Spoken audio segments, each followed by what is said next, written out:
Hi friends, welcome back to the channel. Friends, ఈరోజు మన special recipe chicken fry అనమాట. ఎప్పుడు చికెన్ అని బోరింగ్గా ఫీల్ అయ్యే వాళ్ళు కూడా లొట్టలేసుకొని తినాల్సిందే. నేను చెప్పిన ఈ మంచి చిట్కాతో ఓసారి ట్రై చేసి చూడండి. ఇది డ్రైగా కాకుండా మంచి జ్యూసీగా చాలా టేస్టీగా ఉంటుందండి. సో లేచకుండా ప్రాసెస్ చూసేసేయండి. స్టవ్ పైన ప్యాన్ పెట్టేసుకొని ఆయిల్ యాడ్ చేసేసుకొని 2 ఆనియన్స్ని పొడుగ్గా కట్ చేసి వేసేసుకుందాము.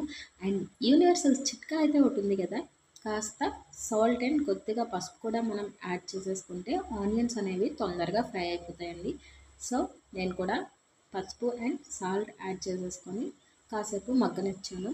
అండ్ ఇవి కాస్త ఫ్రై అయిన తర్వాత మనం 1 స్పూన్ వరకు అల్లం వెల్లుల్లి పేస్ట్ని అయితే యాడ్ చేసేసుకుందాము. అండ్ ఇది పచ్చివాసన పోయేంత వరకు బాగా ఫ్రై అవ్వనిచ్చి మనం ముందుగా వాష్ చేసి పెట్టుకున్న 1/2 కిలో చికెన్ అయితే ఈ ఆనియన్స్లో యాడ్ చేసేసుకుందామండి. యాడ్ చేసేసుకున్న తర్వాత నేను చూపిస్తున్నట్టు ఇట్లా అయితే మిక్స్ చేసేసుకోండి. మంచిగా మిక్స్ చేసేసుకొని ఇంగ్రీడియంట్స్ అన్నీ బాగా కలిసేలాగా కలుపుకోవాలి.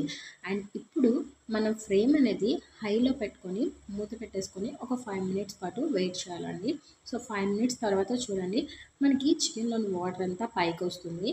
మనం ఈ వాటర్లోనే చికెన్ అనేది ఫ్రై చేయాల్సి ఉంటుందండి. మనం ఎక్స్ట్రా వాటర్ అయితే అస్సలు యాడ్ చేయకూడదు.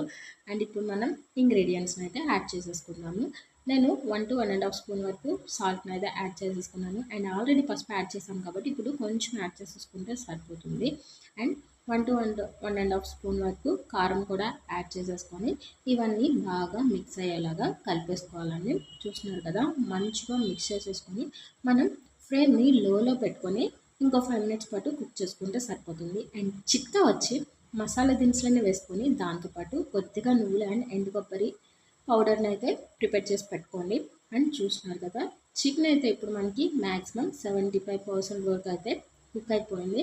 అండ్ ఇప్పుడు దీంట్లోనికి మనం మసాలాలను అయితే యాడ్ చేసేసుకుందాము. నేను గరం మసాలా అండ్ ఆల్రెడీ మన చిక్కలోని పౌడర్ని కూడా యాడ్ చేసేస్తున్నాను. సో వీటిని మంచిగా మిక్స్ చేసేసుకోండి, అన్నీ బాగా కలిసేలాగా. అండ్ ఫైనల్గా చికెన్ మసాలా కూడా యాడ్ చేయాలి కదా, సో చికెన్ మసాలా కూడా యాడ్ చేసేసుకొని ఇంకాస్త కలుపుకుంటే మనకి కర్రీ అయితే రెడీ అయిపోయినట్లే.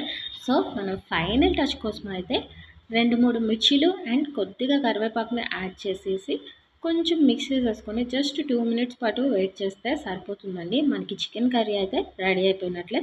బట్ ఫైనల్ టచ్ అనేది ఇంకొకటి ఉంటుంది కదా, కాస్త కొత్తిమీర అయితే చల్లుకొని మనం కర్రీని అయితే కలిపేసుకుంటే మనకి కర్రీ అనేది రెడీ అయిపోయినట్లేనండి. ఇది చాలా టేస్టీగా ఉంటుంది.